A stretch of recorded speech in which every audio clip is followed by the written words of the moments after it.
Okay, hunters, back with another easy trick here. Floating candle. And once again, it's rigged up to a wicker deer motor, Christmas deer motor.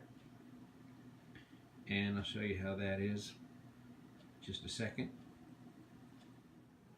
Of course, the trick is just a fishing line on a hook. You don't even need a pulley. You can just use any metal hook as long as it's smooth. Down here is the motor. It goes around and around.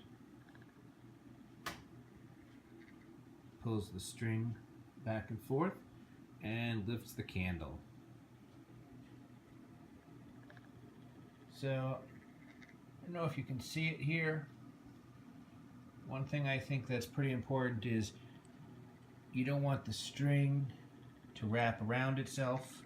So what I did was I put on one of those fishing spinners, and that keeps it from getting all tangled up.